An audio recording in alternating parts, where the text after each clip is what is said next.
on COVID-19, honorable ministers, Nigerians watching us from home and from offices, gentlemen of the press, a very good afternoon to you, and I welcome you to the national briefing for Thursday, 18th June 2020. Today you might have noticed that a few members are not around. The DG NCDC is away on tour of the states along with the WHO representative. So if you have questions for them, we will bank them, or we will ask the Minister of Health to respond.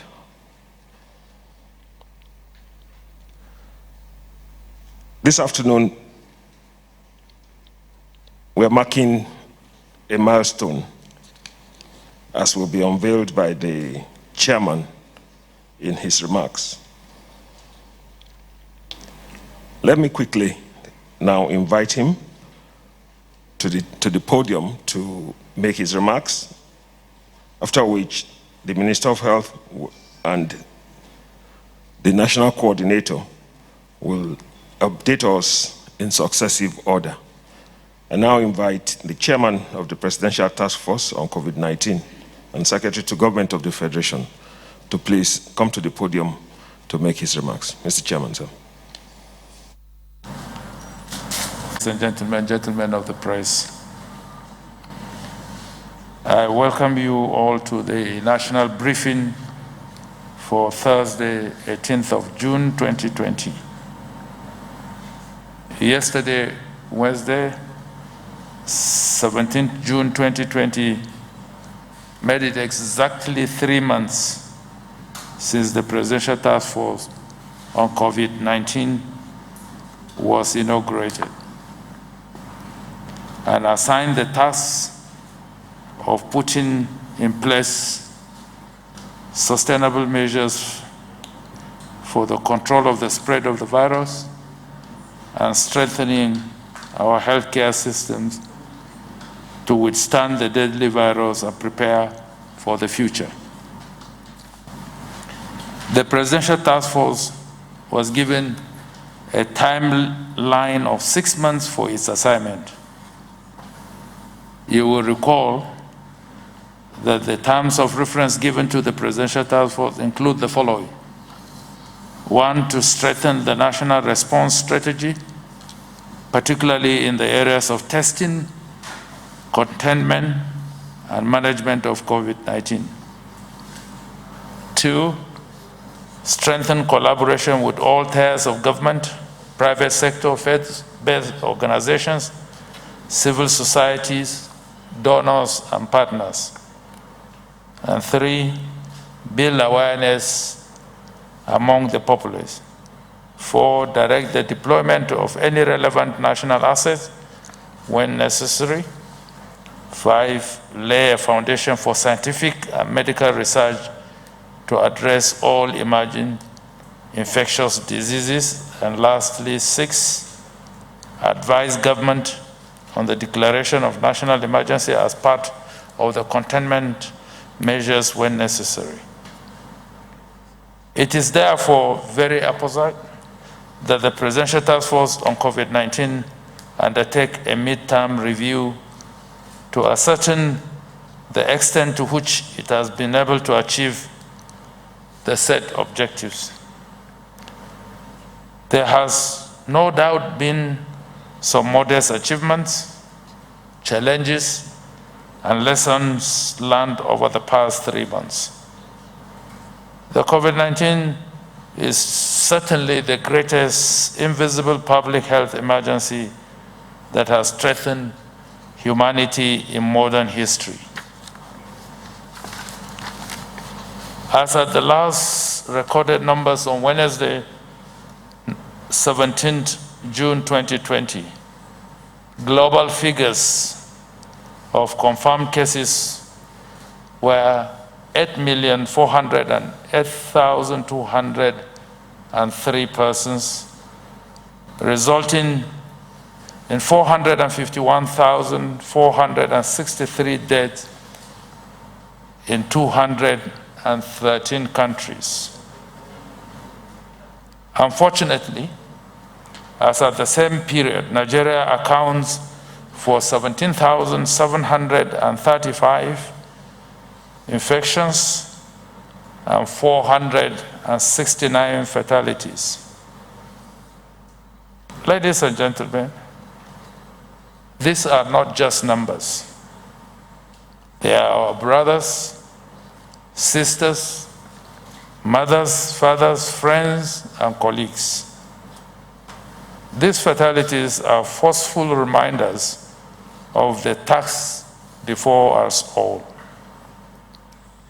Although the Presidential Task Force has planned a full midterm report with larger stakeholder groups on 2nd and 3rd of July 2020, we nevertheless find it necessary to share with you some of the high points of the last 3 months.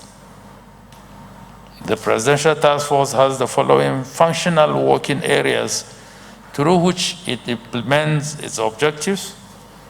They are Presidential Task Force National Pandemic Response Center, coordination, epidemiology and surveillance, risk communication and community engagement, laboratory, security, logistics and mass care, points of entry, resource mobilization, infection prevention and control, research, case management, and lastly, finance monitoring and compliance. Since inception, several measures have been instituted by the federal government of Nigeria through the Presidential Task Force on COVID-19 to curtail the spread of the disease and protect the health of Nigerians. These include: 1, initial lockdown of Lagos and Ogun states, as well as the Federal Capital Territory. 2, ban on flights to prevent importation of the virus. 3, ban on interstate travels and domestic flights. 4, closure of schools and religious centers. 5, imposition of nationwide curfew. 6, easing of the lockdown in phases to allow for gradual reopening of the economy.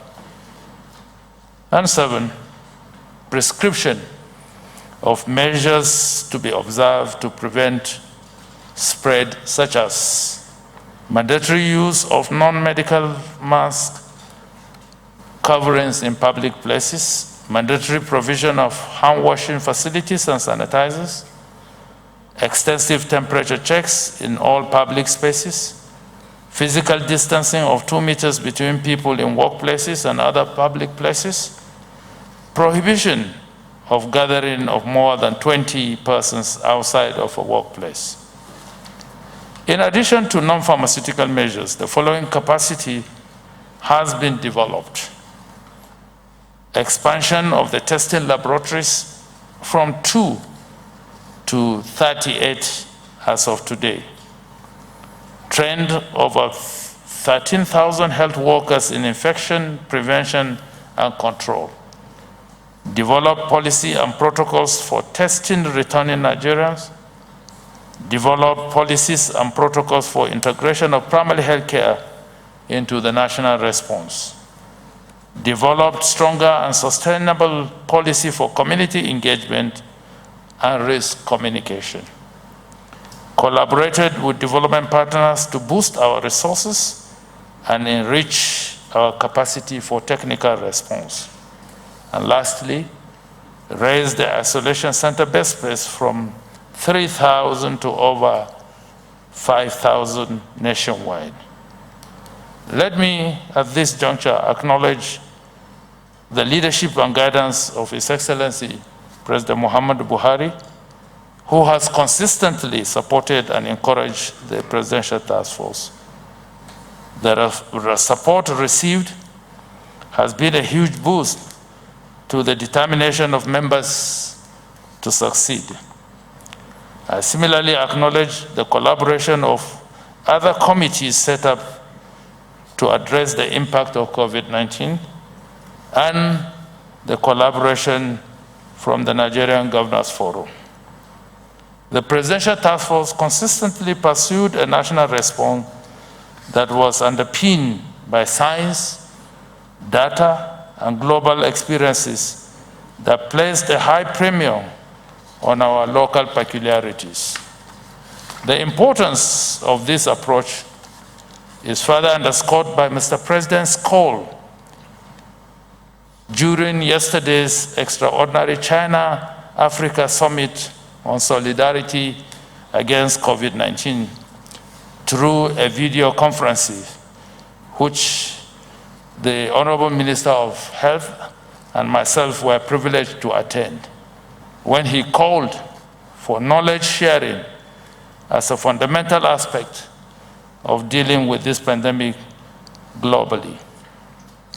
Like the rest of the world, our national response continues to face challenges, especially as there is no known cure for the virus presently. These include inadequate infrastructure, manpower shortage, global shortage of essential items like test kits and PPEs, strain on the economy, which has compelled the need to balance between lives and livelihoods. By far, the greatest challenge are human resistance to change, stigmatization, mental health, skepticism, culture, religious belief, rising incidences of domestic violence, and a host of others. Ladies and gentlemen, the COVID-19 has changed our ways of life, and we may never go back to what we used to know. As we push the frontiers of research at domestic and international levels, the debate on which drugs will be clinically suitable also continues. With our reliance on data and science, we eagerly look towards crossing the threshold of experiments into a wall of cure. We continue to encourage our researchers and scientists to rise up to the occasion by submitting to the validation processes. The Presidential Task Force position is that every treatment regime must be supported by incontrovertible evidence of science and processes. The Presidential Task Force wishes to express its appreciation to our diverse stakeholders for their support and commitment to the cause of humanity. This includes the health workers, who we used to know as our frontliners, but as from last week are now our last line of defense.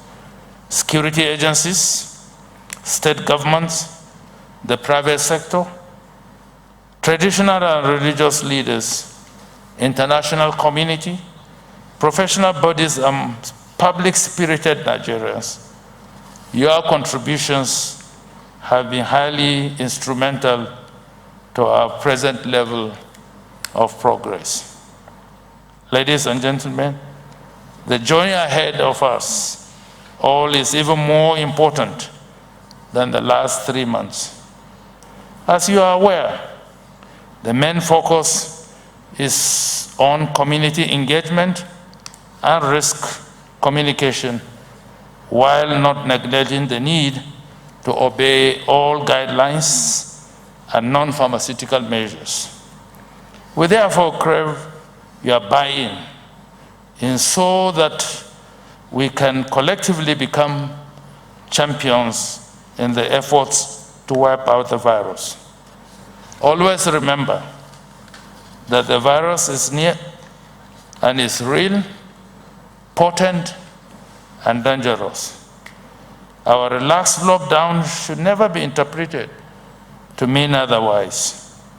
This point is further underscored by reported resurgence of a second wave in countries like China and the United States. And this should put all of us on the alert, knowing that this virus can only be eliminated if we agree to play our part. This call becomes more pertinent as we go fully into rainy season that ordinarily brings with it cold, catarrh, and other COVID-19 mimicking illnesses. Our call to take personal responsibility cannot be more stringent than now. As we go forward, therefore, let us look forward to another 3 months of overwhelming successes. Let us create awareness and sensitization. Let's stop stigmatization of survivors, and let's encourage fellow citizens that have contracted the virus to enable them overcome the illness. Our choice of words matter.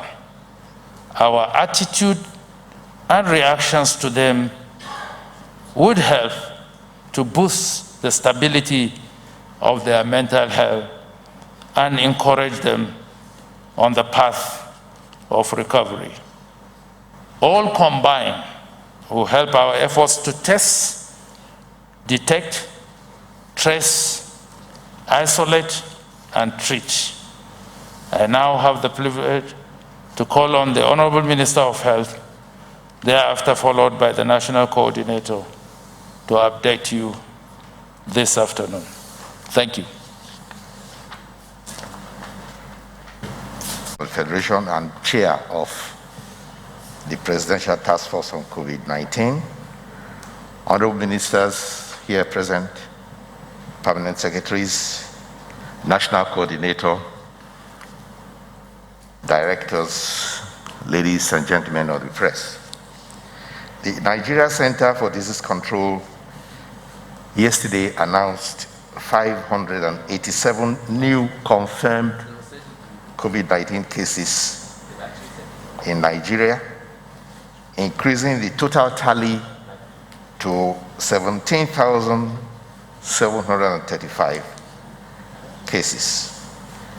We have treated and discharged 5,967 persons, and 469 persons have sadly been lost to the disease. We have said that the increasing number of cases should be a warning that the fatalities could be increasing too.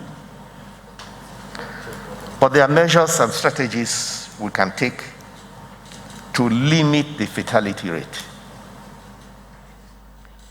The first is that since majority of fatalities are persons over 50 years of age or have pre-existing ailments like diabetes, cancer, hypertension, kidney disease, HIV, tuberculosis, etc., this group of citizens, which have been labeled the vulnerable citizens for COVID-19, can be specially protected. This protection begins with them limiting their exposure to risks of COVID-19 infection by opting to stay at home, except when there is an urgent need and dire need to go out. Also, by opting to wear a face mask or a face covering at any time they are outside the house or when inside the house with persons who may have been exposed. To observe all other non-pharmaceutical advisory, like frequent hand washing, social distancing, respiratory hygiene, sanitizer use, etc. I must emphasize that going to places where there can be a crowd, like a market, or also places of sports, places of entertainment, or places of worship, carries risk of increased exposure because you do not know who is standing next to you or who is standing in front of you or behind you. I also want to stress that being in a closed room or a closed environment increases the risk of exposure to infection in proportion to the number of people and the length of time spent in there with them. Because the likelihood of the presence of a person who is COVID positive increases with the number of people, and also the risk of infection would increase with the time spent there. This is time of exposure.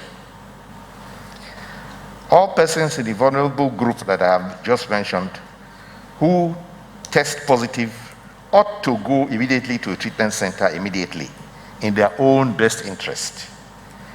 Because a vulnerable person is not among those who should risk staying at home because complications can arise more easily and more suddenly, or at an odd hour of the day or night when there will be no immediate help available. Also, any person generally who tested positive and opted to stay home or elsewhere should move to a treatment center at the very earliest sign of fever or shortness of breath or any symptom. A delay can be fatal because the disease progression can be unpredictable, sudden, and faster than imagined. With these important measures, we could mitigate fatality rate as the number of cases increases. The novel coronavirus is still among us and is infecting people daily, including even prominent members of society, and many of them surprised and not knowing exactly how this infection came about. Till it goes away, whenever that is, we must take extreme precaution when going to public places. I also had the honor yesterday of joining His Excellency the President at the China-Africa Extraordinary Summit on Solidarity Against COVID-19 Pandemic, where the desirability of sharing knowledge from research and experience was emphasized, as the PTF chairman has already reported. This is of value to us because China has considerable experience with this COVID-19 problem.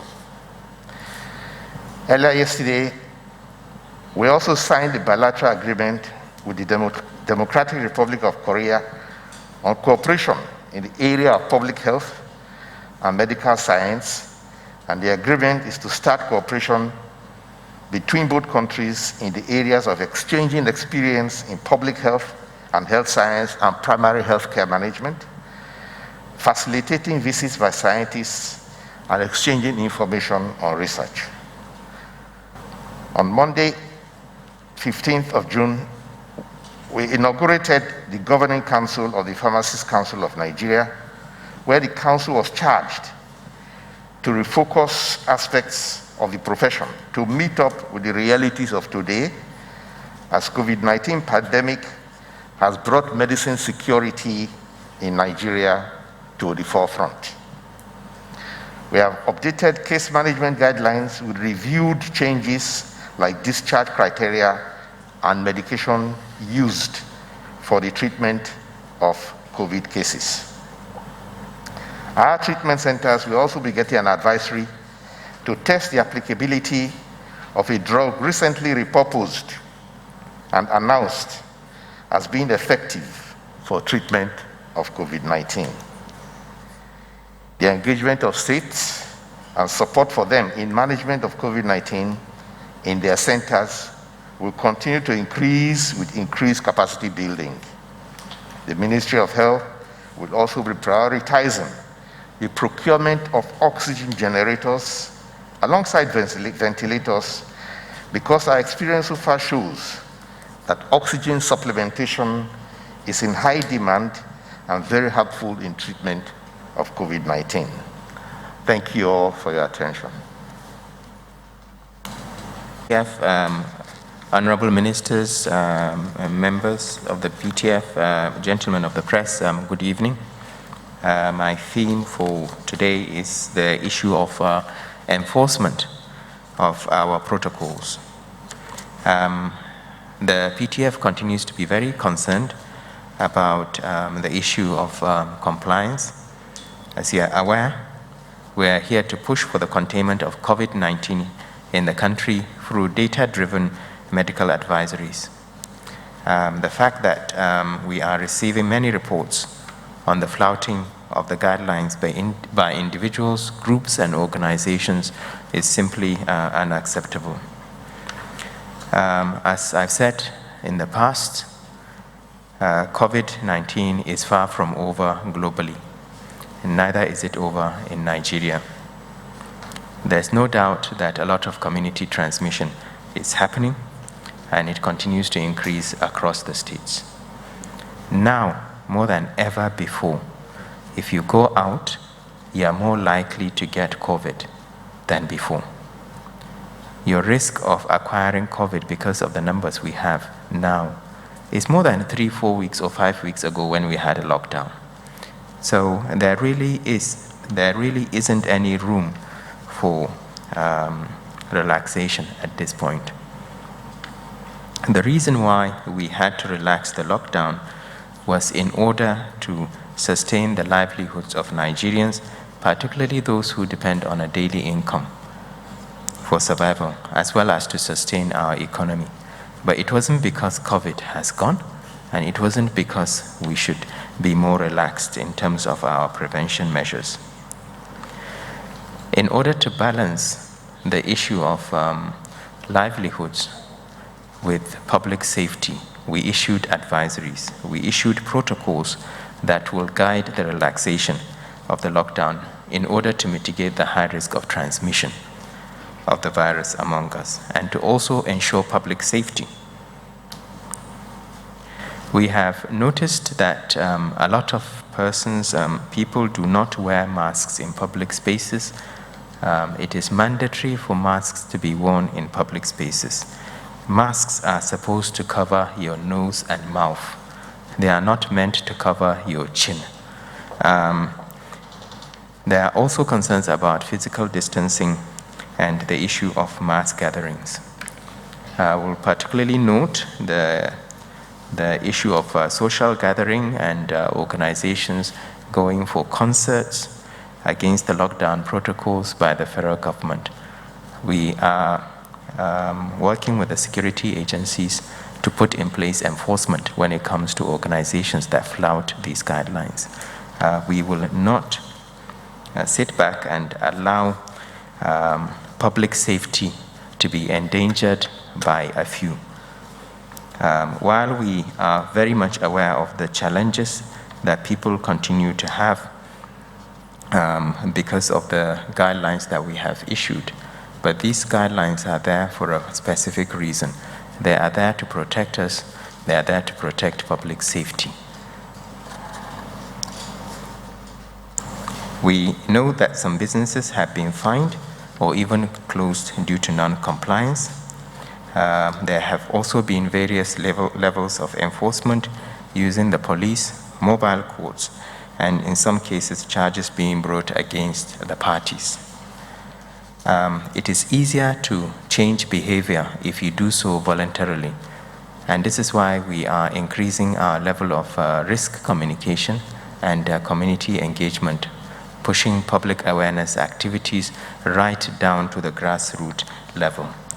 We are aware that times are challenging, but this is the new normal for COVID. It is the new normal that we really have to abide by. And the question we should really be asking ourselves repeatedly is, do we want to be the next COVID victim? If the answer is no, then we definitely owe it to ourselves, to our communities, to our loved ones to adhere to the safety measures provided. The PTF will do whatever we can to stop further transmission of the virus and to save lives.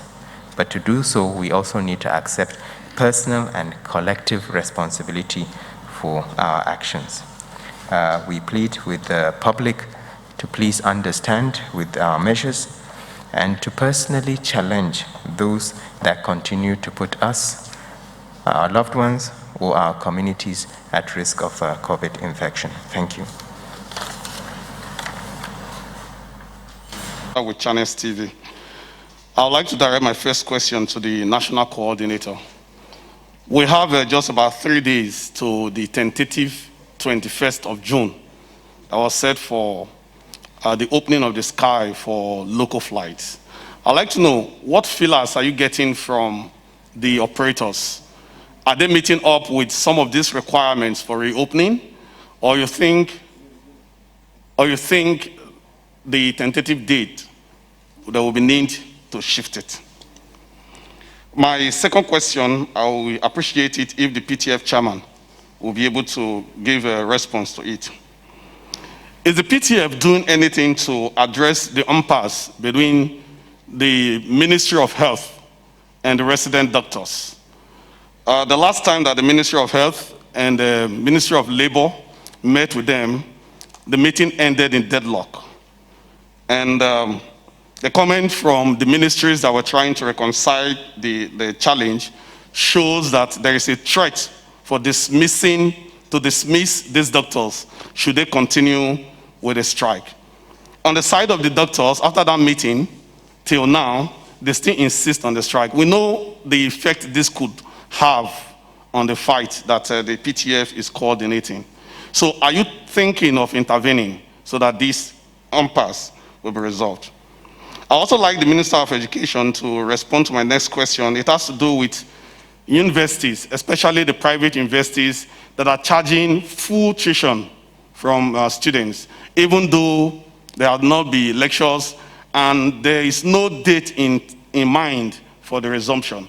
Many of the universities, especially the private ones, are already forcing students to pay their full tuition fees. I don't know what the Ministry of Education is doing.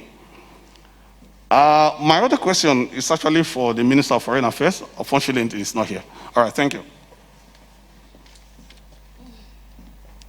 Good afternoon, all. Rachel Abuja from the News Agency of Nigeria. My first question is for the coordinator. Sir, the Nigerian COVID-19 response is being threatened by social stigma and discrimination. And I don't know if we have guidelines to address associated stigma and discrimination around COVID-19. And are we also looking at having maybe like a helpline centers where Nigerians can call in to get psychosocial support? More so, I don't know if we're looking at using past experience with major epidemic like tuberculosis and HIV to address stigma around COVID-19. My last question is for the Minister of Health. Sir, Nigeria has the capacity for validating drugs at the moment and test kits and other medical consumables. One will wonder, why have we not deployed the platform for the products locally, to deploy the platform, this platform locally, so that we can also have our own test kits, we can also have our own drugs, not just validating. My next question is, I don't know if we are factoring neglected tropical diseases to fight COVID-19. Many thanks.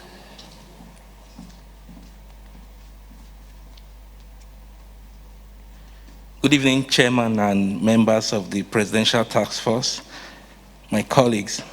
My name is Mitaire Ikbe and I report for the NTA. My first question, I'm taking it from where my colleague stopped earlier.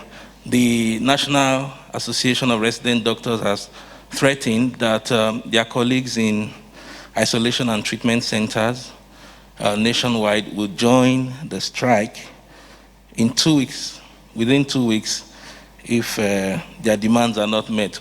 What is the PTF doing to ensure that we don't get to that precarious point where those that provide care for COVID-19 patients have to pull out? And for the Minister of Health, health workers in the Federal Capital Territory are still complaining of shortage of personal protective equipment. We understand that a COVID-19 case was confirmed in the gynecology unit of the Wuse General Hospital, and the unit was shut down and decontaminated. After 3 days, the health workers there have been asked to report back at work, but they are adamant because they feel they are not adequately protected. So what are we doing to address this issue of shortage of personal protective equipment? And finally, as a way of suggestion concerning the continued rejection of patients with other ailments, which is leading to avoidable deaths, which the PTF has made reference to severally. I want to suggest that the PTF should create a desk, maybe in its health committee, with officers and numbers that Nigerians can call or affected persons can call as a way of addressing the problem which is still lingering. Because I know my understanding of a task force is that the task force circumvents protocol and bureaucracy, because at the moment we are still having the issue of rejection of patients, which is still causing avoidable deaths. Thank you. Good afternoon, sir, the SGL, honorable ministers, my colleagues. My name is Abiodun Omolara Oloyede Popola. I'm from Voice of Nigeria. I report in Yoruba. So I'm going to ask my question in English and also in Yoruba.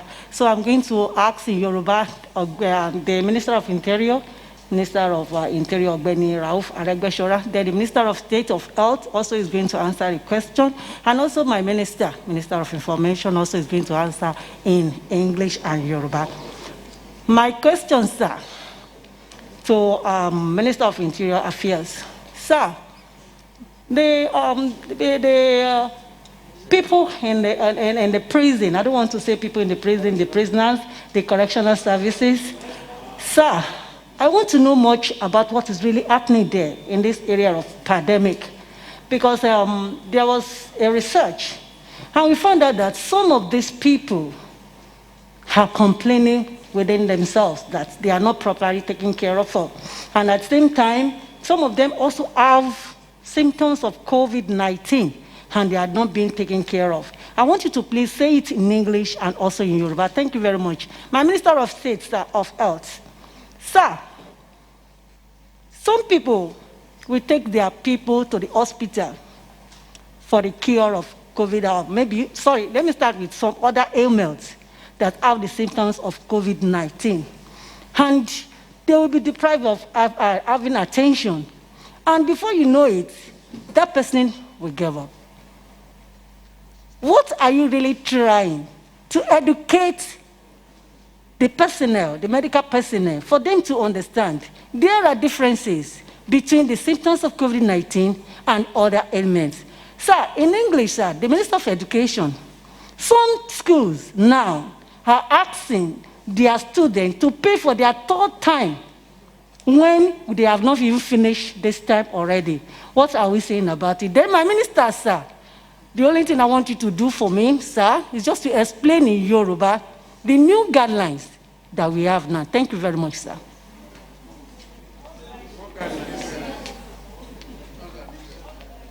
Okay, sir, the new guidelines that we had on Monday, because I was trying to explain, they said they really want it for the voice of Nigeria. And the voice is our Minister of Information.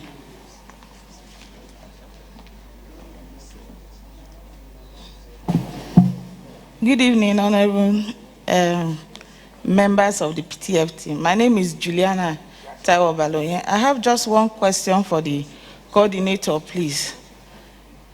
Coordinator, please.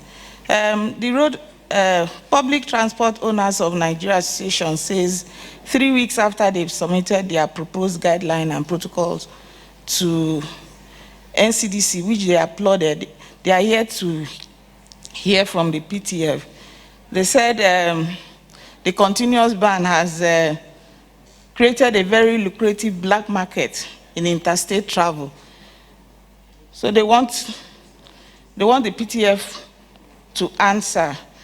They are saying the PTF is somehow promoting corruption in this area because people are traveling at night, paying illegal transport companies money to travel. So they want to hear from you a date when the ban will be lifted for them to start their business and assurances from you. Thank you.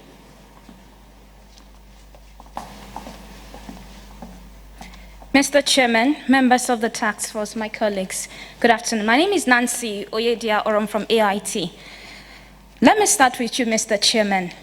I remember some time ago, I brought to your notice that security agencies who are working under the federal government have not been paid their allowances or even received palliative or whatsoever. Now, I did a personal investigation and I found out that that story is still the same. It may also interest you to know that even those who are working under the Presidential Task Force on COVID-19, the security agencies have also reached out saying that they have not received their allowances. And this question I asked some time ago, and you promised to do something about it, but these complaints keep coming up. So I want you to react to that. And still staying with you, sir, over the week, I remember over the weekend, the Naira Marley concert that was held somewhere in Jabi that generated lots of controversy.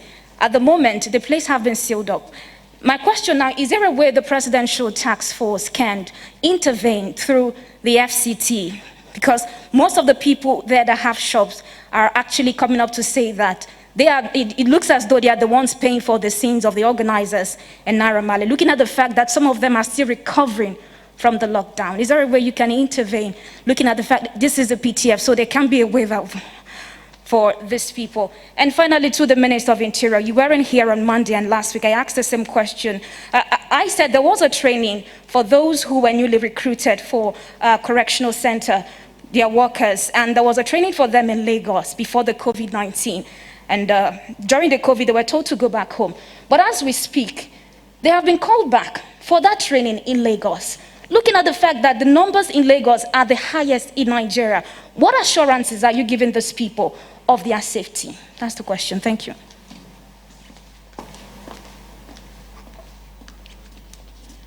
The Chairman, National Coordinator, members of the PTF, my colleagues. My name is Amaka Ude. I report for Rise News. And my first question goes to the Minister of Health. Dexamethasone. Well, that is the drug that the WHO has called the drug of hope, especially for those who eventually get to the stage where they would need ventilators. Well, yesterday the NCDC said Nigeria is not looking to use this drug. And I do know that your ministry, you come up with a regimen that we use for treating those in the isolation center. So we need an explanation as to why we're not considering this drug in the country, even though countries like South Africa and even Kenya are telling us that they are seeing positive results in terms of fatality of those who eventually use the ventilators. And staying with you, sir, well, the figures you reeled out last week concerning that ministerial task force that was sent to Kano as regards to that unexplained death, you said between 50 and 60%. Well, the Kano state government, they've done their own investigation and they said only 15.9% were COVID-19 related. So I'd like to get your comments on that. And finally,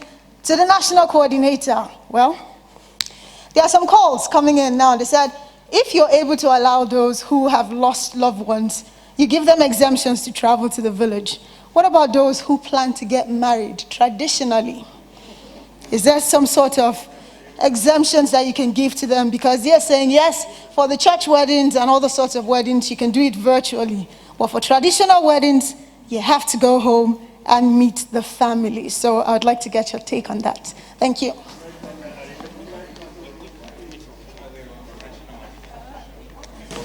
Mr. Chairman, members of the PTF, my colleagues, my name is Mohamed Salih Nazif. I work for Voice of Nigeria. My question first goes to Health Minister. With the issue of threat coming from medical doctors going on strike and other issues that they have been complaining about. What are we doing at the moment to rescue that situation before it reaches that ugly point? Secondly, the other time you talked about the volunteers. In the event these people decided to go on strike, are we bringing more volunteers? Because since the last time we haven't had the specific role those volunteers are playing in this period altogether. And secondly, again, on the issue of psychosocial therapy that you talked about, of which to me I understand is all about soft medicine. And some people are talking about spiritual therapy. Will you consider adding that one in the program for victims of COVID-19? And to my information minister, when we look at the narratives going on concerning COVID-19 at the moment, it appears, if I can go back to some of the statistics you gave us on the research concerning awareness conducted in Nigeria, that how many percent are aware, certain percentage are still doubting and all of that. It appears this number this time around is giving a different thing, or is speaking a different thing altogether. And that is why the coordinator was complaining, people are not complying. So what is the problem? Does that mean people no longer, it's not as if they are not aware. They are aware that this thing exists. But why is it they are finding it difficult to accept and comply with these things? Is there any strategy, new strategy that we are going to apply in communicating these messages to them so that they can comply? Thank you very much. I'll go straight away to the question of common multiple interest, and that is the question of the Resident Doctors, National Association of Resident Doctors, which I deliberately did not speak about during my presentation just now. I had a deep meeting with the resident doctors this morning in my office. They came in, opened the door, we had a real frank discussion.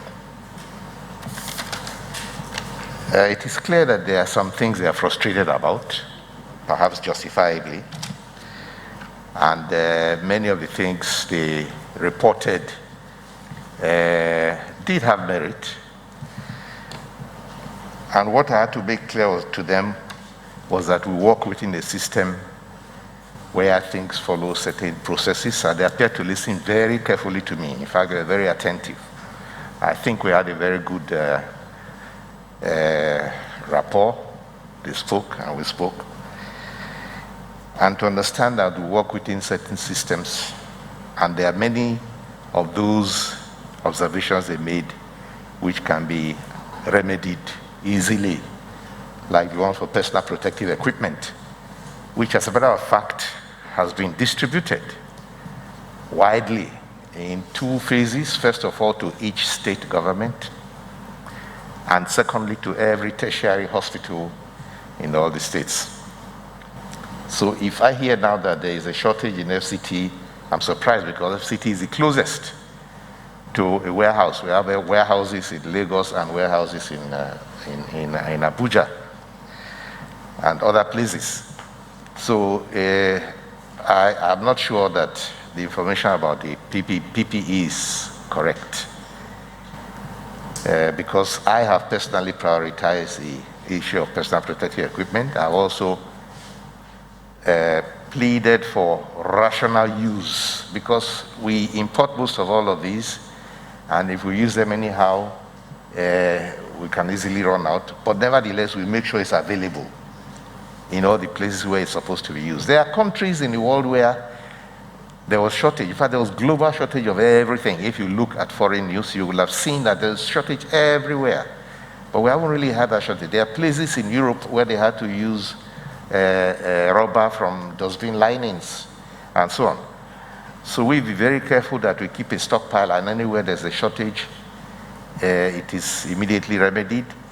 It is using a digital system to make sure that there is electronic system to make sure that the management of commodities of that nature is properly documented.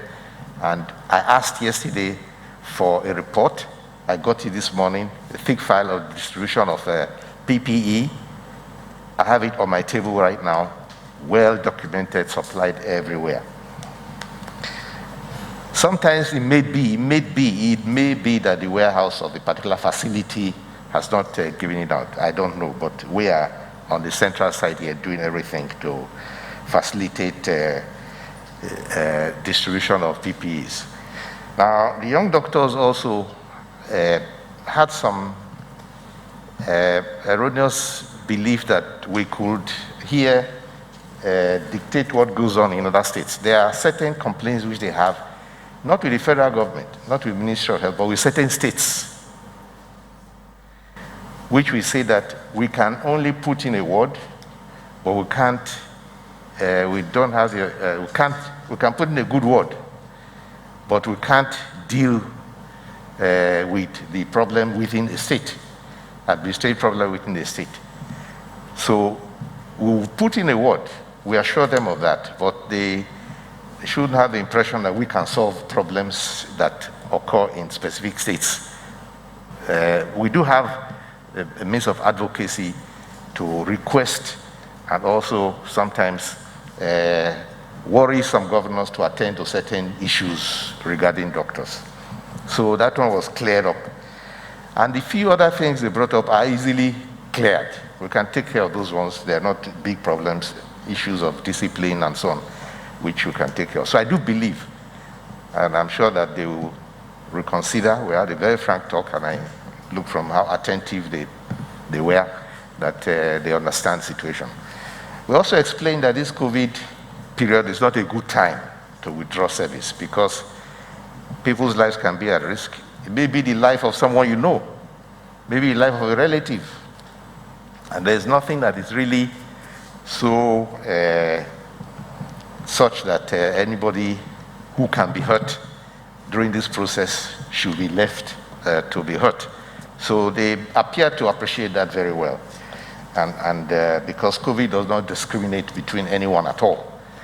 So they appear to understand that, and I believe that they will do the right thing and cover up and go back to the duty as assigned. With regard to spiritual therapy, well, I think that's left to anyone. Anyone can request of spiritual therapy during their period of treatment. You can request for your pastor or your imam or any other psychologist or whatever to come, but we provide psychosocial support, we provide psychologists, we provide, psychologists generally, and psychotherapy and psychosocial support who can do that. But that spiritual therapy is open to everybody according to their needs and according to their own request. Now, the Kano Task Force submitted a report, and there's a slight variance with what the Kano State government announced yesterday. We are going to call our experts to review the two. They may have used different methodologies to look at this case, but we are going to look at the two findings. They are not totally far from each other because they do admit that a certain percentage of the unexplained fatalities were due to COVID. There is a slight variation in the percentage that is attributed by either side. So we are going to look at it, but other factors that were brought in will be looked at and examined. Now, I did mention that there is medicine that is, we're going to ask for our clinicians to try, and I think it's Amaka who came and put a name to it. I didn't put a name to it because I didn't want people running around going to look for medicines. These are not medicines you should be using. These are medicines that the doctor is to use. And the doctor uses it. Luckily, this medicine is not new. It's well known. It's used for other purposes. It's a steroid that is used generally for many other purposes. and was found to be useful in this case. So it's easy to try it out because, number one, you already know it. You know the side effects. You're not dealing with something where you have to worry about the side effect. If you are dealing with a new discovery, you look at the short-term side effect and the long-term side effect and the harm it can do. But this one is already well known, so there's little risk of the fears. Secondly, the usual dosage is also well known.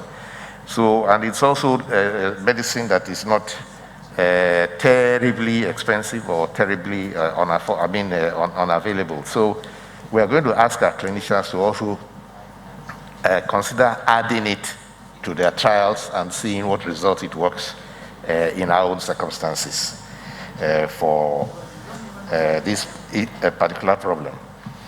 With the question of the rejection of patients at treatment centers, that is something we have been preaching against. We have always said that the least you can do is do a triage, examine a patient, and give them an advice. Because if you give somebody an advice of what to do, where to go, it is also a medical help, in that you give them guidance on what to do. So that is something we expect every practitioner to do. Even if you're not on duty, you can do that. And it is not something that the government supports at all, that you reject patients and you don't give them any treatment. And with regard to the neglected diseases, yes, neglected topical diseases, whether neglected routine activities like immunization, antenatal, none of those should be neglected. We want this service to go on. It is true that there has been a decline in the services being offered, routine services being offered at our hospitals, both public and private. We want those figures to get better. In all the missions that we have entered, we have always sent people from family health and people from primary health care to ensure that they restore and revive the problem of lack of reducing service to routine cases.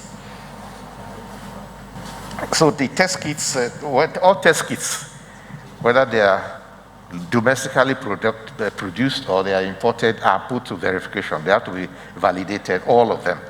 There is no difference. So those agencies responsible for validation carry out that duty, and it is when they have done it, they give you their go-ahead to use it. So in some cases, they give you a number, like NAFDAC, they give you a number, so you see a NAFDAC number, you know that it's okay. So it's not depending on whether it's produced locally or out of in other countries. So so we have already, I think, covered most of the questions, all of the questions. Health, they were quite related to each other, some of them. Sorry? Volunteers, yes. Volunteers we have called for right from day one. We have always called for volunteers. We have called for all those who have retired and are willing to join us to come forward. So right from the day, if you look at our announcements we have made here, we have been calling for volunteers from day one. So the matter of volunteers is not new. And we have, in fact, a column for volunteers, for the kind of support we shall give to them, for the kind of insurance support volunteers will get. That's already a part of our program. So it's not a new thing. We are calling for volunteers to still come out, as we have said, to support the effort, because we require more effort. Some doctors are working excessive hours. There are some of them are doing double shift. And there are cases where some patients with very, very serious problems require many hours of a doctor's attention. So yes, we have been calling for volunteer nurses, volunteer doctors, volunteer laboratory scientists, and so on. And so that is something that is ongoing in our strategy. Okay.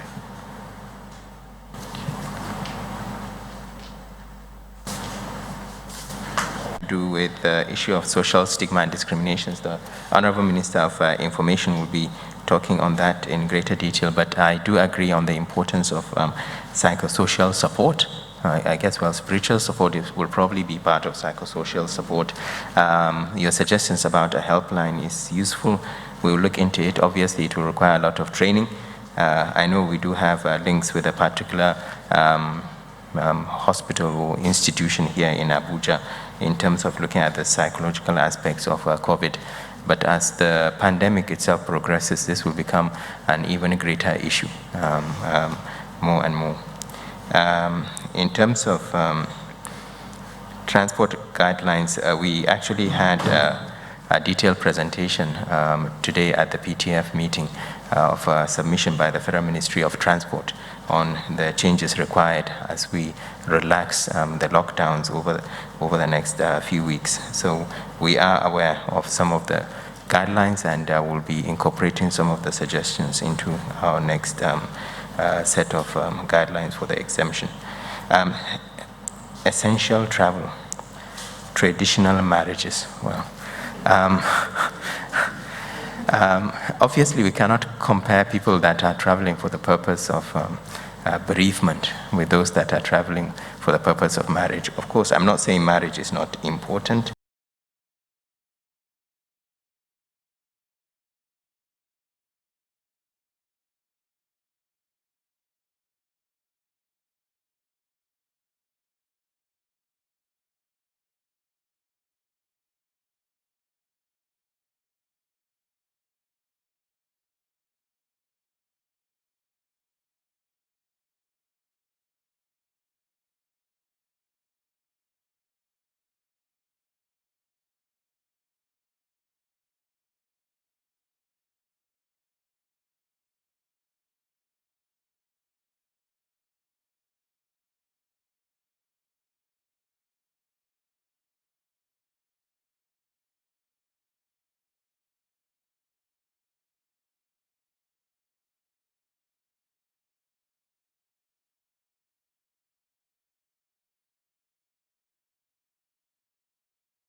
àwọn ìgárá ọlọ́ṣà àwọn ajínigbé ni wọ́n. Nígbà tó ń kó wọn dé ilé iṣẹ́ wa ní Bauchi, a ní pé à ń gbàyàn tá a bá ṣàyẹ̀wò fún. Àyẹ̀wò tá a ṣe fún wọn ló fi wọ̀nyí pé 14 wọn o wọ́n ti lárùn COVID lára. A dẹ̀ kọ̀ wọn aláàlè gbà wọn. Ìjọba Bauchi wá sọ fún wa pé ibo làwọn fẹ́ kó wọn sí. Àwọn ọ̀daràn pọ́nbélé lélẹ́yìí. Torí ìdí èyí ẹ jẹ́ ká jọjọ ṣe agreement kẹ́ bá bì kan fi wọ́n sí lọ́dọ̀ yín tó hàn fi ní ráyè dé ọ̀dọ̀ àwọn tó kù tá a máa ti máa ṣòyọ́jú wọn fúnra wa. Ohun tó ṣẹlẹ̀ ní Bauchi nìyẹn. Nípa ti àwọn tí ó ń gba ẹ̀kọ́ lọ́dọ̀ wa ní ilé ẹ̀kọ́ 5 tá a ní, a fi ń dára ìlú lójú pé kò sí ìyọnu pẹ̀lú wọn torí gbogbo ìlànà tí àwọn elétò ìlera gbé kalẹ̀ là ń tẹ̀lé. Àti ọjọ́ 5 oṣù yìí náà ti bẹ̀rẹ̀ ìdánilẹ́kọ̀ọ́ tá a ní kan ṣe yìí torí wọ́n ti bẹ̀rẹ̀ tẹ́lẹ̀ láti January. Ìṣẹ̀lẹ̀ ti April ló jẹ́ ká dá ẹ̀kọ́ tá à ń kọ́ wọn dúró.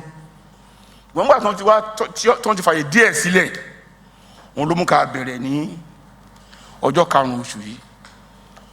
Wọ́n dẹ̀ ti wà ń bẹ̀ láti gbà yẹn. À ń tẹ̀lé ìlànà tó ń fún wa pé a gbọ́dọ̀ tẹ̀lé irú àwọn ìgbìmọ̀ báyìí. Àdè rí dààmú kankan o. Mo wá ní kí n tó lọ wọ́n sọ fún wa pé ojú òlọ́lá kan fi ń ṣọ́rí o.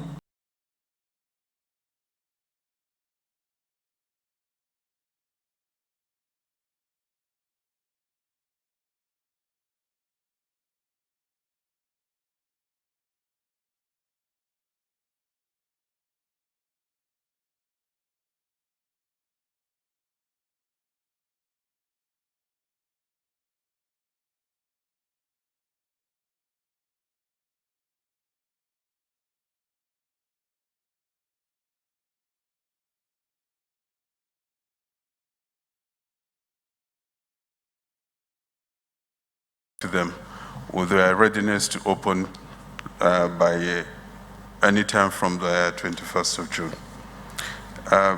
Prior to this mandate from the President Task Force, the regulatory body, the Nigerian Civil Aviation Authority, had developed an advisory circular distributed to the different sectors of the industry. This advisory circular requested all the service providers, which include the air navigation service provider in Nigeria, that is the Nigerian Airspace Management Authority, the airlines, the airports, which include the federal government-owned airports managed by Federal Airports Authority of Nigeria, and some state-owned airports, the ground handlers, approved maintenance organizations, and the approved training organizations. This advisory circular required all sectors of industry to present a restart plan to regulatory body for review and approval. Depending on the business of the service providers, their restart plan is expected to cover airworthiness, operations, passenger licensing, aviation security, safety management system, consumer protection, and air transport regulation. Now, these are the regulatory technical requirements, but most importantly, the COVID-19 protocols under the public health corridor concept. This public health corridor concept was developed in collaboration with the federal health authorities, including the Federal Ministry of Health, NCDC, and the Port Health Services, and also in addition with guidelines from the World Health Organization and other international organizations.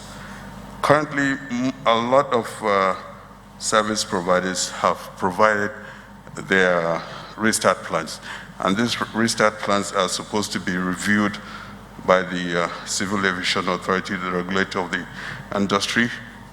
When we review the documents, if we're happy with those documents, then we'll go to each individual organization to verify what they have given as their restart plan. A lot of work has been done. A lot of the service providers have provided very good documents. Some provided inadequate documents, and their documents were sent back to them. Significant progress has been made, but there is still a lot of work to be done. The aviation system normally is a very, very complex system, and this complex system has just been compounded by the public health care concept, which a lot of the aviation system is not used to implementing. Now we have to develop and implement these systems to ensure that aviation industry is not a vector for transmission, mass transmission of the coronavirus. In addition to the aviation system worried about this transmission of coronavirus, it is a statutory responsibility to ensure that operations are safe and secure. The industry has been grounded for close to 3 months now, and we have to ensure all aircrafts are checked, they're airworthy. All pilots will have to check their proficiency and the residency experience is up to date. We have to ensure that our security at the airports are up to date, and so many other areas.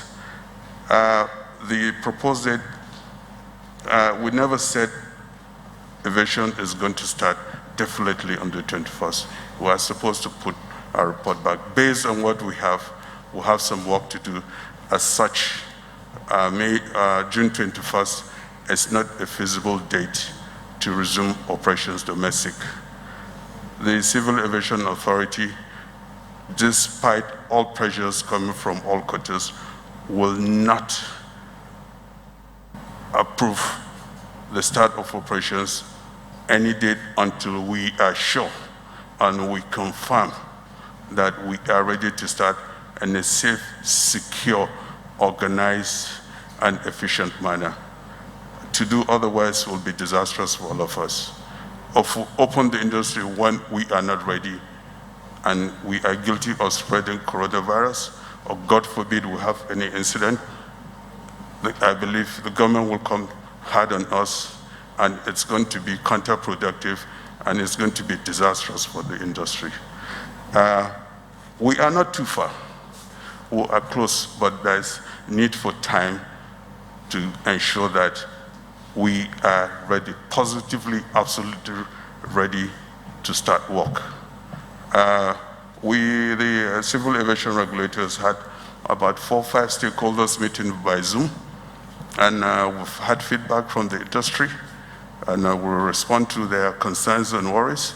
And also we've had a lot of input from international organizations, such as the International Civil Aviation Organization, ICAO, which is a UN body that sets the standards and recommended practices for the aviation industry worldwide.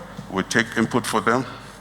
Also, World Health Organization and international organizations such as the International Air Transport Association, Airport Councils International, Civil Aviation Navigation Services Organization, including the African Union Commission. They also had their high-level task force on COVID-19, which aviation was a significant fact. We have to adopt all this. It's not easy. It's a very complex system. What I can be rest assured, the civil aviation industry will only give the go-ahead when we are ready, nothing before then. As the proposed date, I'm sure, that's the next question. We're looking towards the end of this month. Next week, hopefully by mid of next week, we'll submit a report through the Minister of Aviation to the Presidential Task Force for review and possibly set a fixed date. I know a lot of people are anxious. The industry is anxious. we understand, but to do otherwise will be a great disservice and neglect of our statutory mandate from the government of Nigeria. Thank you.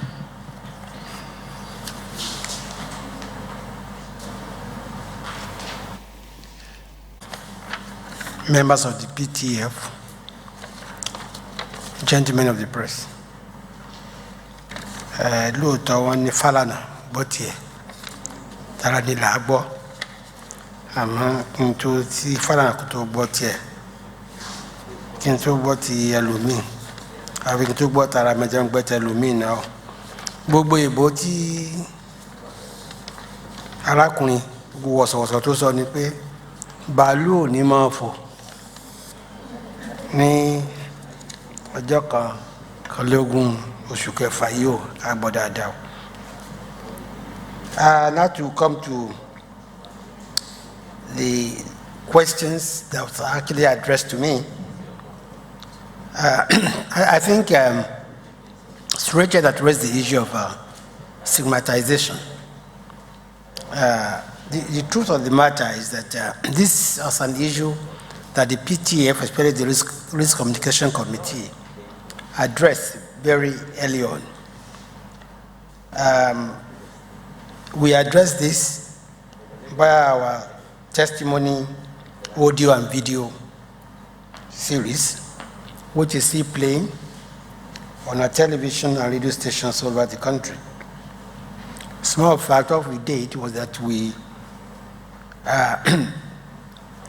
took advantage of we actually solicited the assistance and cooperation of those who had tested positive, who had been isolated, and who had recovered, and they gave their testimony in various languages.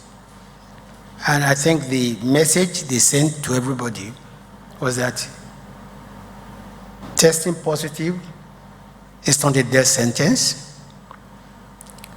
At the same time, they also told in very plain language that COVID-19 is real and advised everybody to listen to what the PTF COVID-19 is saying and also to listen to the NCDC.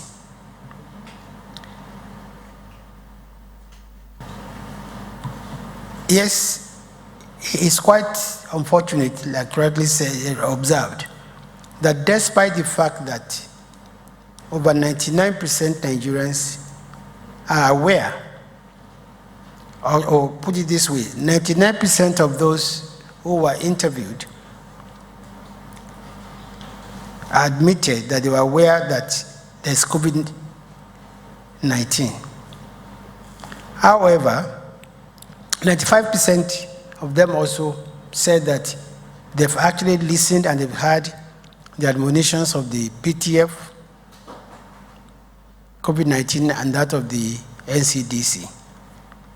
Yet, as rightly observed, many are not listening, many are not wearing their masks, many are not observing the social distancing,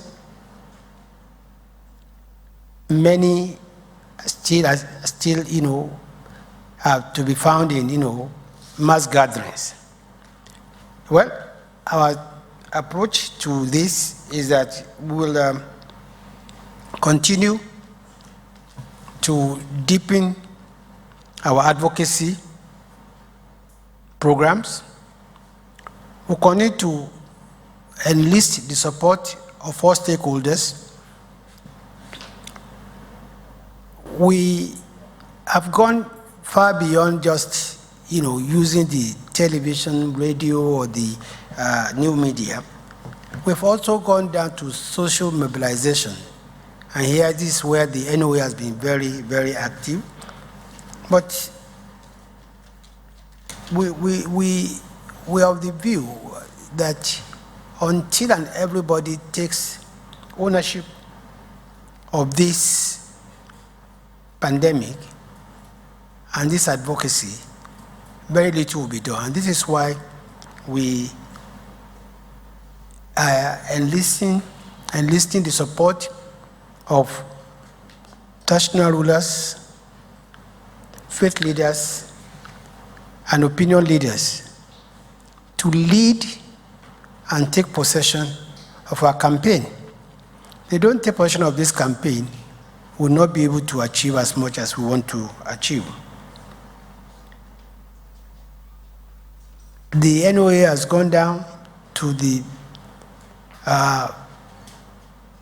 barest grassroots level, penetrating, the grassroots, even using town criers to let them know that one, COVID-19 is real, and why they must continue to listen to what the NCDC and the PTF are saying.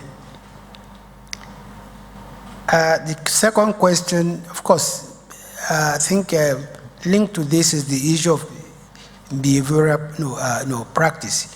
It's a bit difficult at times for people to change their ways, and this is what we're experiencing. But more important than that, I think, is that many people live in self-denial. They live in denial. They believe, or they want to believe, that COVID-19 is not real. But they wake up every morning to hear the number of people that have tested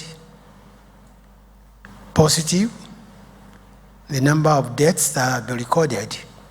And the only time this makes any impact on them is when somebody they know is a victim, or when somebody they know, or somebody who's in their relation is a victim, or somebody who's very well known. Make no mistake about it. Not only is COVID-19 real, but as the chairman said on Monday and repeated today, we've gone past the stage of where our doctors and our nurses are the frontliners. No. They are today our last line of defense. In other words, pray not to get to the hospital. Pray not to get infected. And the only way you will not get infected is by listening to what NCDC is saying, to what PTF is saying. We've repeated several times here that there is no known vaccine, no known medicine for COVID-19. Don't believe what anybody is telling you. As of today, there's no known medicine, no known vaccine. The only known medicine and vaccine for COVID-19 is listening to what the PTF and NCDC are saying, which is, please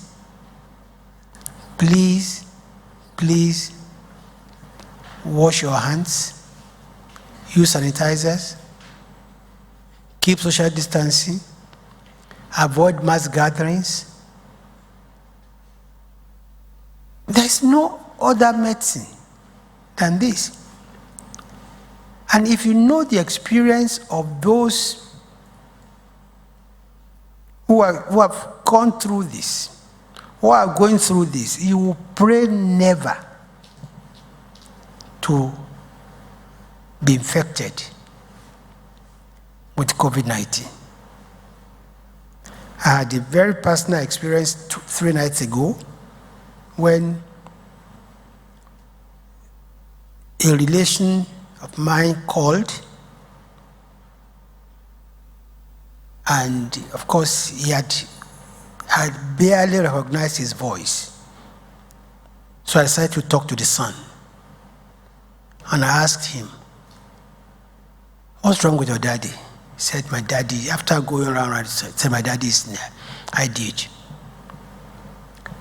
And I said, "What's wrong with him?" Of because it has been COVID-19. He said, please, my daddy wants to get out. I said, if he gets out, where are we going to take him to? He said, my daddy has lost hope. He said, you need to talk to him. I said, well, I can talk to him, but I only tell him that that is the best place he can be. He now told me that his daddy called him the previous night about 1 a.m. And he said, Daddy, why are you not asleep? Why are you calling me now? He said, how can I sleep? I'm not sure that I will last till tomorrow. So, I'm just telling you, this is the agony of not just the man who is infected with COVID-19, but also the man, the family. The son is not even where the father is, but he cannot sleep also.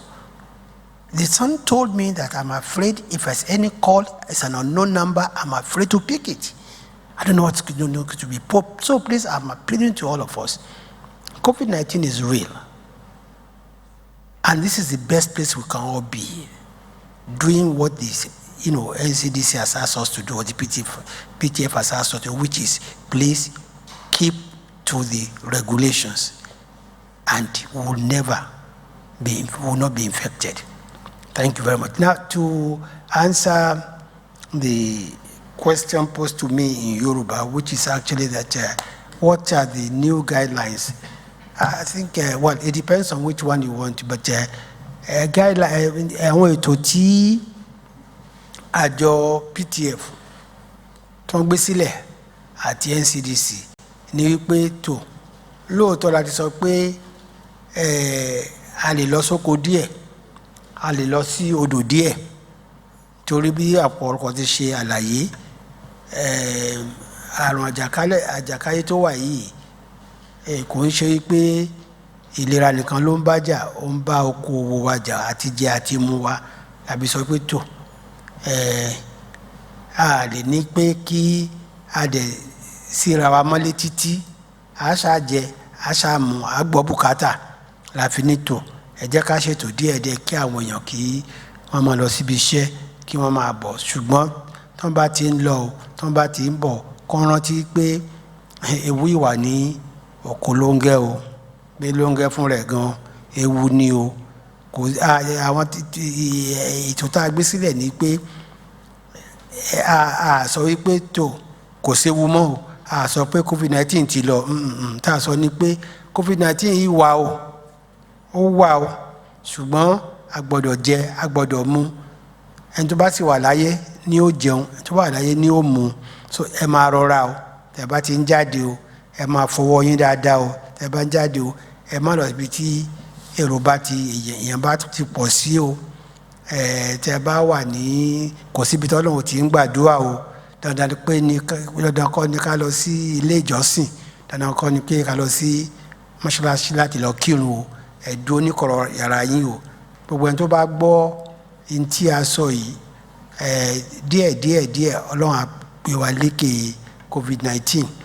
Èyí tá a wá sọ ní àìpẹ́ ni tí a fi ètò tá a ṣe sílẹ̀ ni àwọn tí wọ́n wà ní òkè òkun tí wọ́n fẹ́ wá sí ilé tẹ́lẹ̀tẹ́lẹ̀ àti gbégi lé ipé tó kó alùpùpù dóbi tó wà, ṣùgbọ́n a rí pé a lè tilẹ̀kùn mọ́ ọmọ onílé, a sì dúpọ́ lọ́wọ́ gbogbo àwọn tí wọ́n ràn wá lọ́wọ́ láti sọ pé gbogbo ẹni tó bá wà lókè òkun bá fẹ́ wá sí ilé, ètò wà kó tó wá yóò ṣe àbẹ̀yẹ̀wò wípé kò ní COVID-19. tó bá ṣe àbẹ̀yẹ̀wò lẹ́nìí tó bá ní kò ní COVID-19 ó gbọ́dọ̀ wá sílé láàrin ọjọ́ 14 tó ti ṣe àbẹ̀yẹ̀wò yẹn. tó bá wá dé Abuja ni o tàbí tó bá dé Èkó o, a gba ìwé ìrìnnà ẹ̀ tá à ń pè ní passport, a gbà sí ọwọ́, àwa ní pé tó bá di ọjọ́ kẹta tó délé, lákọ̀ọ́kọ́ tó bá ti dé ilé yóò lọ sí, kò gbọ́dọ̀ bá àwọn ará ilé gbé pọ̀, ìyàrá tiẹ̀ yóò yàtọ̀, torí ó ṣeé ṣe pé lẹ́yìn ìgbà tó ti ṣe àbẹ̀yẹ̀wò yẹn kó ì ní àrùn COVID-19 yóò dágbé fún bíi ọjọ́ 14 tó jẹ́ pé àwọn NCDC wa àti àwọn PTF wọ́n máa bẹ̀ yẹ̀wò, wọ́n máa pè lórí fóònù, wọ́n máa béèrè ṣé ara rẹ̀ ò gbóná, ṣé ò máa wúkọ́, ṣé kò sí nǹkan tí ń ṣe ọ́ lọ́fun. Tó bá di ọjọ́ kẹta tó ti dé Nàìjíríà yóò padà lọ ṣe àbẹ̀yẹ̀wò àti ṣe ètò tó bá ti gba passport ẹ̀ lọ́wọ́ ẹ̀ á fún ní ìwé, orí ìwé yẹn wọ́n ti kọ hospital tí ó lọ láti lọ ṣe àyẹ̀wò. Á ṣe àyẹ̀wò yẹn fún ní ọjọ́ kẹta tó bá dé, àwa fún ní èsì. Tá a bá fún ní èsì tó bá yege, àwa fún ní ìwé ìrìnnà ẹ̀ padà. Tó bá jẹ́ pé Kàbà ló ń gbé o tàbí Lọ́kọ́jà ni o, ó ṣẹ̀ wá lọ sí ilé ẹ̀. Ṣùgbọ́n ìjọba kọ́ ni yóò gba ilé ìtura fún o. Tí ó bá ti dé yóò wá bí tí yóò gbé, ṣùgbọ́n ó gbọ́dọ̀ ṣe self isolation. Tó bá di ọjọ́ kẹta tí wọ́n bá ní tò èsì ẹ̀ jáde tó wá jẹ́ wípé ó negative, ó ti yege, ó lè má ní láti, tó bá jẹ́ pé ó yege kò ní láti dúró fún ọjọ́ 14 kó tó tún padà lọ sí ilé ẹ̀ tàbí kó tó máa bá àwọn ará àdúgbò ṣeré. Jẹ́ kí n tún sọ, ẹ jẹ́ n sọ dáadáa o. Tó bá dé sí ilé ọkọ̀ òfurufú, wọ́n á gba ìwé, kó tẹ̀ tó kúrò lọ́hùn náà yóò kọ́ ṣe àyẹ̀wò. Àyẹ̀wò tó bá ṣe yẹn wọ́n á rí wípé kò ní àrùn COVID-19. Bọ̀ tó bá ṣe àyẹ̀wò ní èní tí ò wá sílé lẹ́yìn ọjọ́ 14, àyẹ̀wò tó ṣe yẹn ó ti bàjẹ́ o, á tún ìmí ṣe ni o. Tó bá dé sí airport wa lẹ́yìn ìgbà tó ti gba ìwé ẹ̀rí pé kò ní COVID-19, tó bá ti dé wọ́n á gba ìwé ìrìnnà ẹ̀ tó jẹ́ passport ẹ̀, wọ́n á gbà sílẹ̀, wọ́n á fún ní ìwé kékeré. Ìwé kékeré yẹn á sọ fún wípé tó bá dijọ́ báyìí, ìjọ́ kẹta tó dé yẹn wọ́n á sọ hospital tí wọ́n lọ ṣe àyẹ̀wò míì. But láàrin ọjọ́ mẹ́ta yẹn wọ́n á ní kó jọ kó yẹ pọ̀ nìkan ni kó má bá àwọn ará àdúgbò lòpọ̀ púpọ̀ torí àyímọ̀, kó má ti kó àrùn yẹn. Lẹ́yìn ọjọ́ mẹ́ta tí wọ́n bá rí i pé ó yege tí ò lárùn, ó ti yege nìyẹn. Kò sí tí kò lè ṣe, kò ní tí òbí tí ò lè lọ àfi kó máa kíìpù òfin. Ṣùgbọ́n tó bá wá jẹ́ pé lẹ́yìn ọjọ́ mẹ́ta yẹn wọ́n ní àrùn yẹn wà lára ẹ̀, nígbà yẹn ni àwa sọ pé ó gbọ́dọ̀ lọ fún self isolation. Tó bá yẹ pé hospital náà ni àá mú wá sí hospital. Tó bá yẹ pé àwọn tó ń ṣẹ̀ ti máa dúró ní ilé láti tọ́jú ara wọn ni wọ́n á ṣe ètò fún. Ẹ ṣé púpọ̀ o.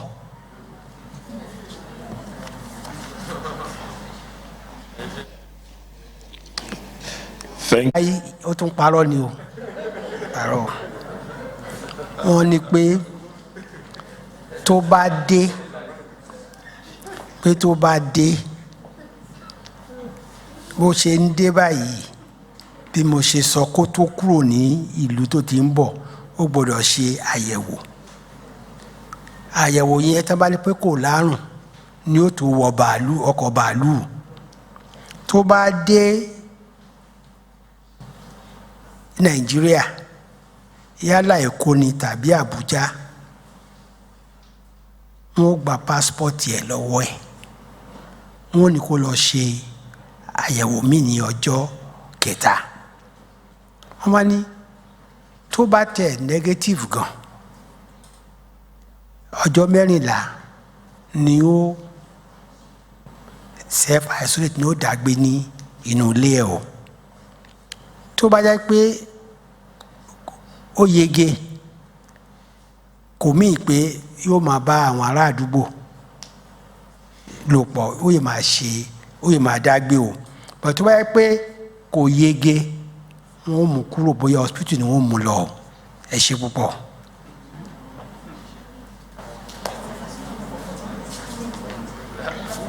The payment of allowances. These are just administrative matters. They take time, either through the processes of negotiation, like the one that has just been concluded by the Ministry of Health with the health workers. Basically, all of us, including you, at least at the end of the month, we collect our salaries. Allowances are just an addition on top of the salaries, and they all go through processes. But I can assure you that once government has made a commitment of paying, it will definitely come. So there shouldn't be any anxiety about whether they will collect their allowances or not. I believe the commitment that has been made will be attended to. You know that the budget had to go through some bit of revision. It's still undergoing that process. Hopefully, by the time the National Assembly reconvenes, it will be signed. I mean, they will pass it at a joint after they have harmonized, and it will be transmitted to the President for his assent. Once that is done, the application of the funds will flow much easier.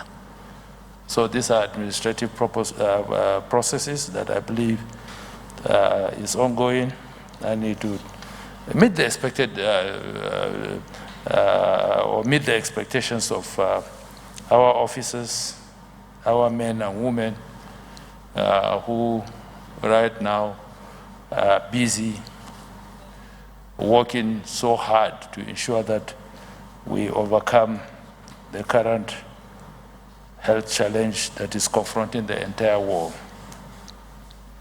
Mitare, you asked about the need, whether we should consider having a PTF desk for the purposes of complaints.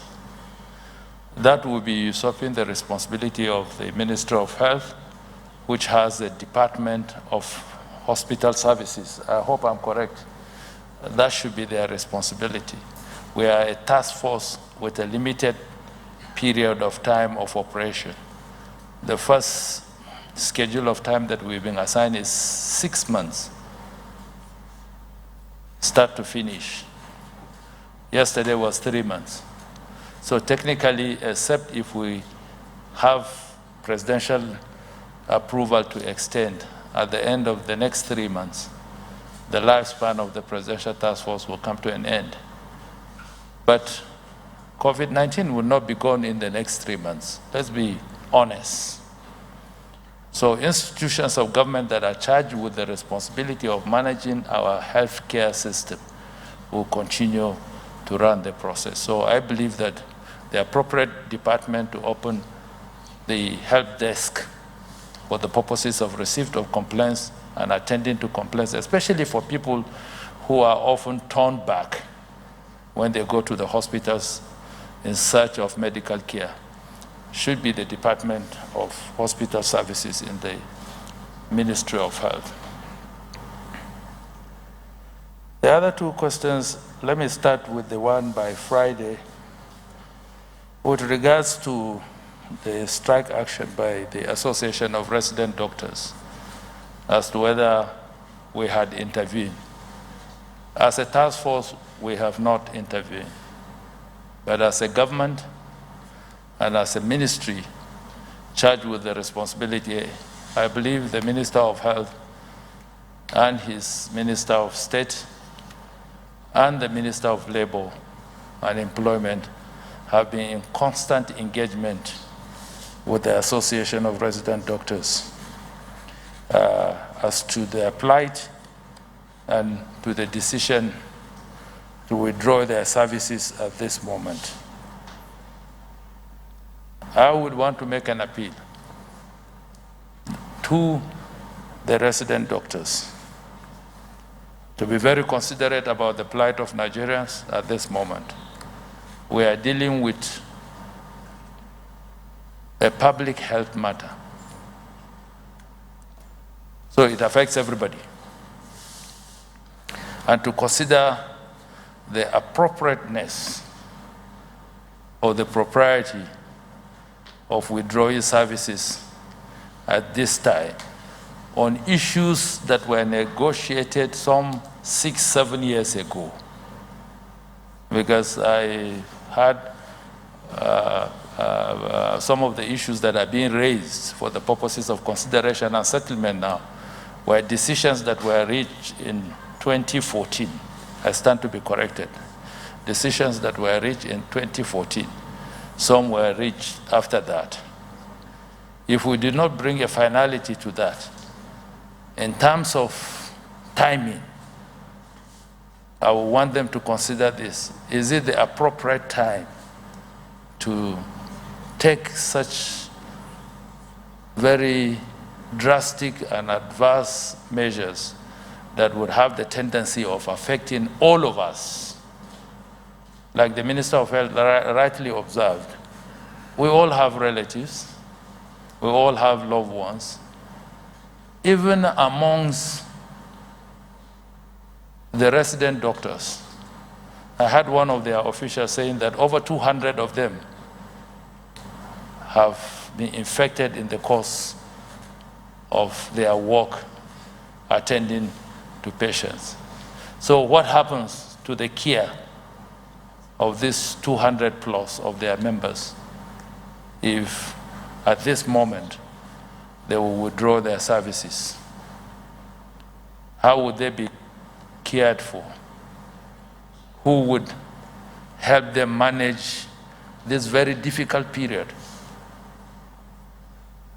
this very complicated period, when you have too many things running in your head as to whether you would survive or not survive? So my appeal to them is that, yes, they might have legitimate claims, which every employee has, but I want them to consider the appropriateness of the timing, whether this is the best time to press so hard their demands at the expense of exposing the entirety of our people to the perils and the scourge of COVID-19. I believe the National Assembly has intervened, and the Minister of Labor and Employment, who is the chief mediator of the government, has also intervened. If at any moment our intervention as a task force will be required, we will not hesitate, because we believe this is not the time, and we must get everybody to be on board to ensure that we provide the minimum of the services that our people require. Stigmatization. Rachel, I get really worried when I hear that people are stigmatized as a result of infection with COVID-19. This is a virus that has decided to defy boundaries, to travel all over the world, and it's ravaging every non-economy and health system. And by getting infected, you are stigmatized. I still remember vividly the experience shared by a health worker in Jigawa on national television. He got infected in the line of duty as a nurse. And when he recovered, he went back home. In the morning, he went to a mosque As a matter of fact, the first experience he had was that when he came out of his house to go to the mosque in the early part of the morning to say his morning prayers, people that he knew were dodging him.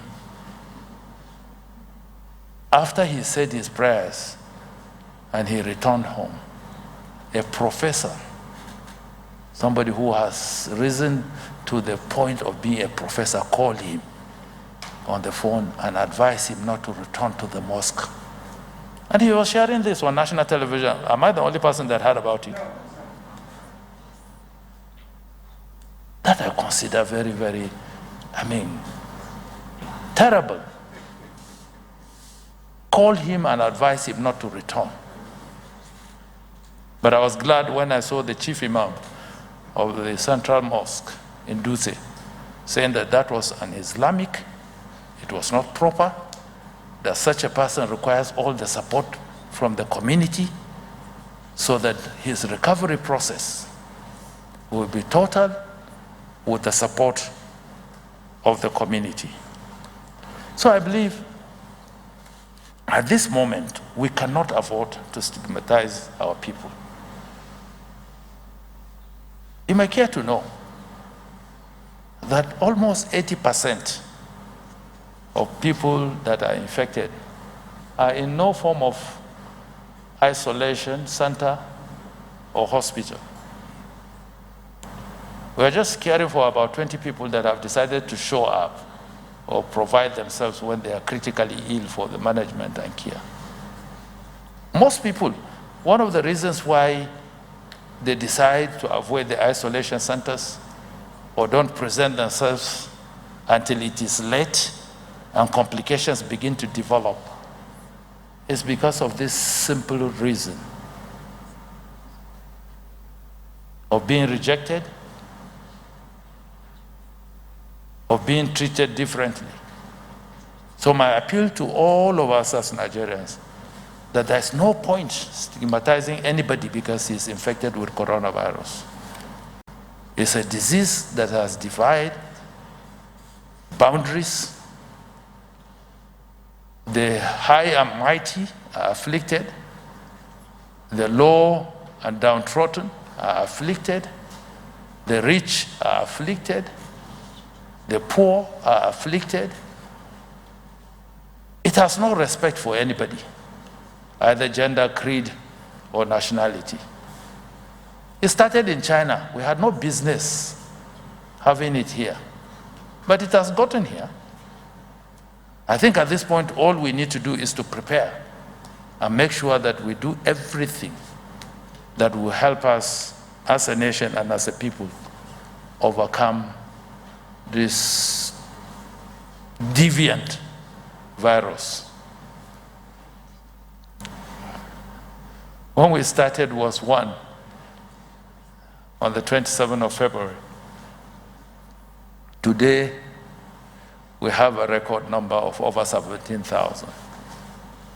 How did we get here? And it's still counting. And the truth about it is that the adverse effect of these numbers will not be seen now until 3 weeks ahead. That's when you begin to see the projections of the mortality. Until 3 weeks ahead, because it takes that length of time to go through the processes of incubation and the adverse effect of it. So we have got hard days ahead. We've got tough days ahead. So we need everybody to understand that we are not out of the woods yet. I drive sometimes when I'm coming to the office in the morning, I see people casually, they will put the mask under their chin here. That's even when they care to carry it. And people go about their businesses as if there is nothing to dread. Look, gentlemen of the press, there is so much to dread. You know, as much as I do, the number of people that you know in Abuja that are afflicted with this virus. You know. You know a lot of people that are in self-isolation in their various homes. You know them. So So these statistics of mortalities or fatalities, it's not a figure, it's not a statistics. You can place names and faces to these numbers. I can place names and faces to these numbers. Some of them colleagues, some of them very good friends, some of them from my community, some of them classmates, people who have enjoyed relationship and fellowship with in the last 40, 45 years, have fallen victims to the coronavirus. And you have people too, friends, relatives, loved ones. So this is the time that we need to build a hedge of relationship around ourselves and support each other and make sure that because of coronavirus, nobody should suffer any form of stigmatization. That's my appeal to all of us, because there are more difficult days ahead. There are harder times ahead as our figures begin to rise. When I hear people talk about the second wave, we have not finished with the first wave. We are not even through. We've not even peaked. We've not even peaked. So don't talk about the second wave. Let's deal with the first wave. So there's so much work to do. And for those of you that come here 2 or 3 times a week, like we have decided to reschedule now, you are doing it at great pains, at a great risk. So if anything should happen to any of you or any of us on this device, it should be a subject of stigmatization because we are paying the price. You are serving the nation by turning up every day here. Those of you that are standing with the cameras, you are serving the nation. And there are so many people that are serving the nation. And like Dr. Brian, the Filipino doctor said, that health workers have ceased to be frontliners anymore. They are our last line of defense. So you have become the frontliners. We are the frontliners now. And the best we can do for ourselves and our loved ones is to ensure that we don't get to the last line of defense. Because basically what he's saying, do everything you need to do not to get to us in the hospitals. Because we are now the last line of defense.